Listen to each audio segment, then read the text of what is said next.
কোটা সংস্কার আন্দোলনকে কেন্দ্র করে প্রধানমন্ত্রীর পক্ষ থেকে রাজাকার বিষয়ক একটি বক্তব্য আসার পর রীতিমতো ফুঁসে উঠেছে বিক্ষুব্ধ ছাত্র জনতা।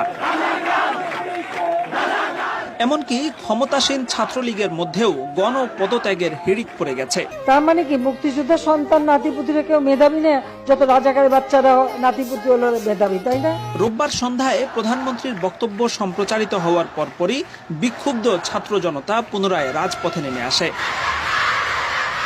বুয়েট, ঢাকা বিশ্ববিদ্যালয়, জগন্নাথ বিশ্ববিদ্যালয়, রাজশাহী বিশ্ববিদ্যালয় সহ দেশের বিভিন্ন বিশ্ববিদ্যালয় থেকে রাতভর বিক্ষোভের সংবাদ পাওয়া গেছে। এ সময় বিক্ষুব্ধ আন্দোলনকারীরা নিজেদেরকে রাজাকার আখ্যা দিয়ে বিক্ষোভ কর্মসূচি পালন করেছেন।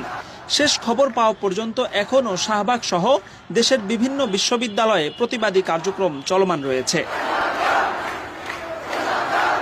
এদিকে কোটা সংস্কার আন্দোলনের সাথে রাজাকারদের সম্পৃক্ত করে প্রধানমন্ত্রী বক্তব্য দেওয়ার পর তুমুল উত্তেজনার পাশাপাশি পদত্যাগের হিড়িক পড়ে গেছে খোদ ছাত্রলীগের মধ্যে।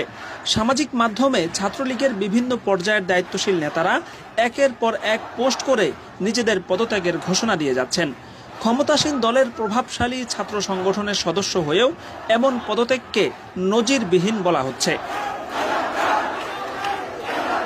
তথ্য উপাত্ত বিশ্লেষণ করে দেখা গেছে পৃথিবীর আর কোনো দেশেই এত কোটা নেই।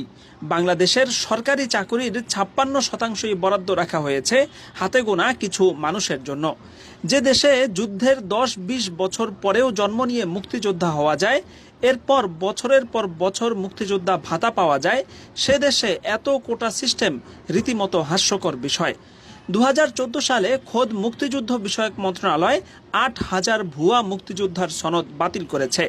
কিন্তু এসব ভুয়া মুক্তিযোদ্ধা যে বছরের পর বছর কোটি কোটি টাকা সরকারি ভাতা গ্রহণ করেছে, সেগুলো তাদের কাছ থেকে ফেরত নেওয়া হয়নি। তাদের এই মুক্তিযোদ্ধা পরিচয় ব্যবহার করে তারা এবং তাদের সন্তান ও নাতিপুতিরা যে সরকারি চাকরি গ্রহণ করেছে, সেখান থেকে তাদের বহিষ্কার করা হয়নি। এমনকি ভুয়া তথ্য দিয়ে মুক্তিযোদ্ধার সনদ নেওয়ার কারণে তাদের বিরুদ্ধে কোনো ফৌজদারি কার্যক্রমও গ্রহণ করা হয়নি। সব মিলিয়ে মুক্তিযোদ্ধা এবং তাদের কোটা সিস্টেম নিয়ে পুরোপুরি নৈরাজ্যকর এক পরিস্থিতি তৈরি হয়ে আছে। অবিলম্বে এই কোটা পদ্ধতি বাতিল না হলে পরিস্থিতি আরও শোচনীয় আকার ধারণ করবে বলে আশঙ্কা করা হচ্ছে।